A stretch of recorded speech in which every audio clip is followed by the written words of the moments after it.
अभी अपन बातचीत करने वाले हैं Mumbai city district gymnastic association के सेक्रेटरी दीपक शिंदे, जो मेरे ख्याल से 11 साल इस एसोसिएशन में सेक्रेटरी पद के ऊपर है।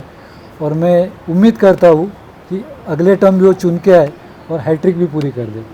तो इस आपने जो इस बड़ी प्रतियोगिता अरेंज की, लगातार 16-17 साल से आप अरेंज कर रहे हैं, तो इस प्रतियोगिता के बारे में आप क्या कहना चाहेंगे? ये जो 16 टैलेंट डिस्प्ले कंपटीशन है, ये लास्ट 15 साल से है और ये आज 16वां साल है।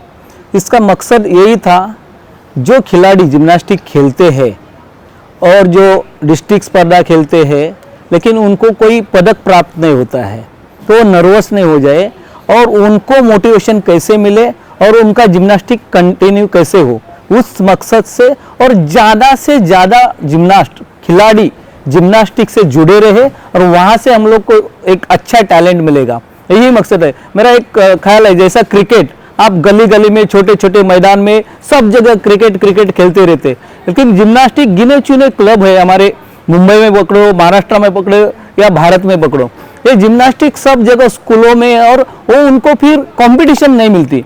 तो हमारा यही मकसद, ज़्यादा से ज़्यादा खिलाड़ी आए और खेले, और वो मकसद हमारा पूरा हो रहा है, क्योंकि लास्ट 5 साल से 1000 के ऊपर खिलाड़ी जिम्नास्टिक्स में आके पार्टिसिपेट करते हैं, वो है। और उससे ज़्यादा से ज़्यादा हमारे जो प्रेसिडेंट है मिस्टर संजय जी सेठे सर, उनका मकसद है 1000 नहीं 2000 से ज़्यादा बच्चे आने चाहिए, खेलने चाहिए, और वही बच्चे आगे जाके ये जो कंपटीशन हमारा, जो मैं अभी बोला, ये 16वां साल से ये कंपटीशन से शुरुआत करने वाले बच्चे नेशनल चैंपियन बन चुके हैं, छत्रपति अवार्ड उन्होंने लिया है। तो प्रतियोगिता मकसद पूरा हो रहा है? पूरा हो रहा है, जरूर पूरा हो रहा है। इस प्रतियोगिता की तैयारी आप कैसे करते हैं? तैयारी तो मोर देन 1000 प्लेयर्स काफ़ी सालों से पार्टिसिपेट कर रहे हैं, तैयारी तो आयोजन करना इतना आसान नहीं है। बराबर है, बहुत अच्छा क्वेश्चन किया आपने। प्रतियोगिता तैयारी हम लोग कम से कम 1 महीने पहले से शुरू करते हैं, और मैं इस सवाल के लिए मैं और हमारे जो क्लब्स है, उनके जो कोचेस है, उनको विनती करना चाह रहा हूँ कि आप जो हम आपको स्पर्धा का परिपत्रक देते हैं, उस हिसाब के आपकी प्रवेशिका आना चाहिए। और मुझे इस बात का दुख हो रहा है कि हम अगर कुछ तारीख दे रहे हैं, जो लास्ट डेट ऑफ एंट्री की, उस डेट तक बहुत कम प्रवेशिका आती है, और उसके बाद अचानक ज़्यादा प्रवेशिका, वो ऑर्गेनाइजेशन पॉइंट ऑफ व्यू बहुत ही डिफिकल्ट है। इस प्रतियोगिता की लास्ट डेट ऑफ एंट्री थी 27 ऑफ जैन, 10 तारीख की प्रतियोगिता है, लेकिन 2 फरवरी तक हमारे पास एंट्री थी खाली 300-350, और उसके बाद डायरेक्ट वो एंट्री 1000 के ऊपर आए। तो ये ऑर्गेनाइजेशन के हिसाब से पूरा टेंशन, अरे आएंगे क्या, नहीं आएंगे क्या, लेकिन ये जो एडमिनिस्ट्रेशन है हर व्यायाम स्कूल का या कोचेस है, वो ध्यान में रखना चाहिए, और ये ठीक से होगा तो सब स्पर्धा ही भी ठीक। अभी आज भी आप देखेंगे तो मोर देन 100 एंट्री स्पॉट आई है, और उससे ऑर्गेनाइजेशन पॉइंट ऑफ व्यू बहुत दिक्कत होती है, कुछ बच्चे मायूस भी हो जाते हैं। हमारा टारगेट था 1000 का, लेकिन 1000 के ऊपर बच्चे गए। अगर 1000 के ऊपर हम लोग कुछ इंतजाम करते हैं और नहीं आए तो भी लॉस्ट ऑफ मनी है। तो सब जगह से सोचकर हमारा ऑर्गेनाइजेशन चलता है और करना पड़ता है। तो अगर टाइम पे सब दिया तो और अच्छी तरह से ऑर्गेनाइजेशन हो सकता है। ये इतनी बड़ी प्रतियोगिता आयोजित करने के लिए आपको किसका सहयोग मिलता है? उनके कुछ नाम सबसे बड़ा सहयोग है हमारे मुंबई सिटी के अध्यक्ष है, हमारे महाराष्ट्र के अध्यक्ष है संजय जी सेठे।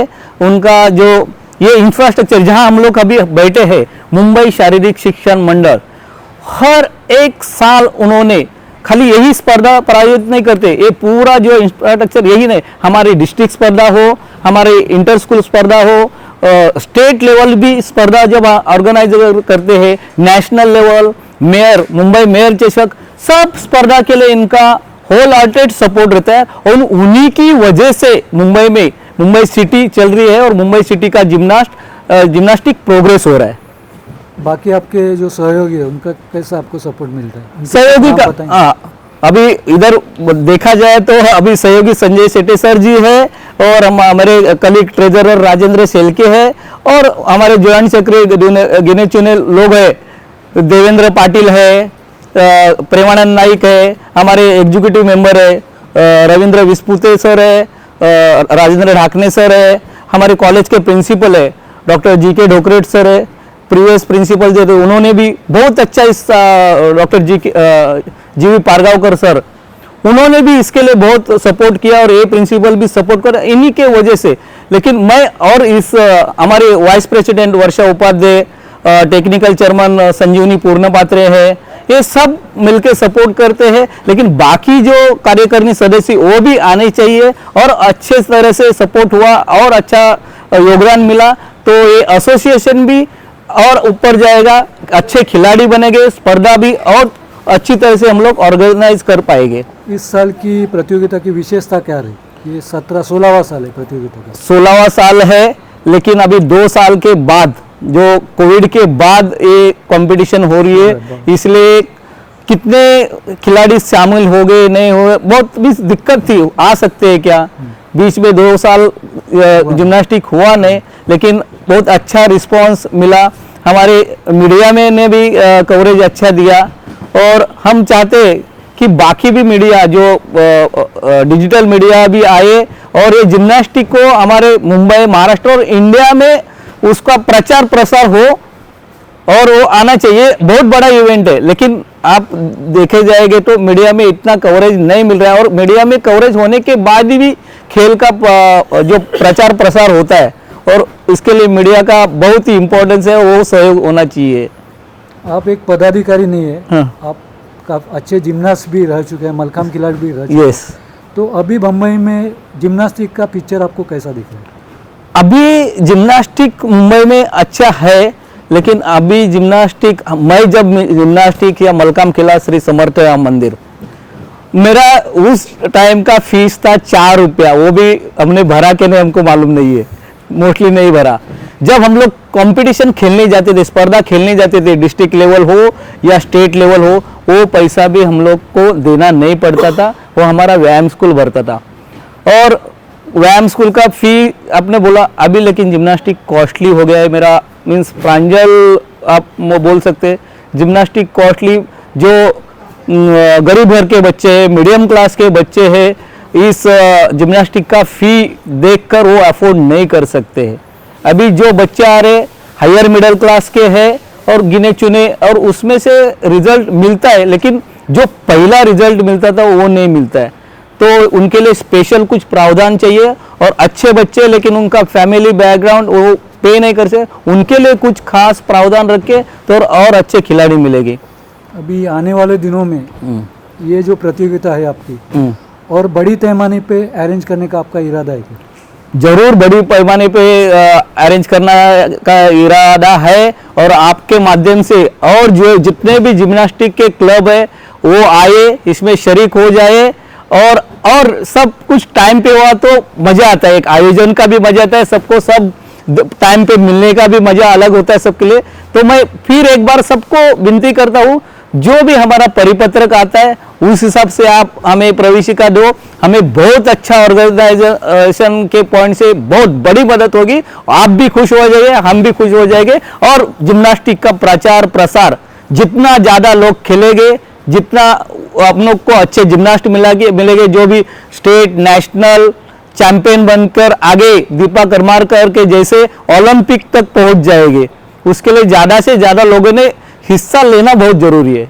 एसोसिएशन में तो आप अभी 11 साल से सेक्रेटरी है, लेकिन एक खिलाड़ी के हैसियत से मैं आपको पूछना चाहता हूँ, जिम्नास्टिक खेल आगे लेके जाने के लिए क्या करना चाहिए, आपको क्या लगता है? जिम्नास्टिक खेल आगे लेके जाने के लिए पहला जो खिलाड़ी आते हैं, जो गिने चुने हैं खिलाड़ी, मीन्स जिम्नास्टिक एक डिफिकल्ट गेम है, आके तुरंत खेलना नहीं, शुरू करने के बाद मिनिमम 2-3 साल तो उनको कुछ मेडल की अपेक्षा नहीं रहती है। एक आप बोल सकते हैं एकदम आउटस्टैंडिंग रहेगा तो लेता है। और हमारी जो प्रतियोगिता है वो 10 साल के नीचे से स्टेट लेवल में शुरू होती है। हमारी मुंबई सिटी एक संस्था है, उन्होंने अंडर 8 से लास्ट 5 साल से हम लोग ये कंपटीशन ले रहे, और अगले साल में हम लोग अंडर 6 ये ग्रुप भी, हाँ, नई कैटेगरी शुरुआत कर रहे, तो जितना जल्दी बच्चा जिम्नास्टिक करेगा और जरूर उसका आगे के लेवल के लिए फायदा होगा और उससे और अच्छे जिम्नास्ट तैयार होंगे। ये थे दीपक शिंदे जो मुंबई डिस्ट्रिक्ट जिम्नास्टिक एसोसिएशन के सेक्रेटरी थे। SRG स्पोर्ट के साथ आपने जो बातचीत की, समय दिया, इसके लिए मैं आपका शुक्रगुजार था। आने वाले समय के लिए भी आपको शुक्रिया देता हूँ। धन्यवाद। धन्यवाद।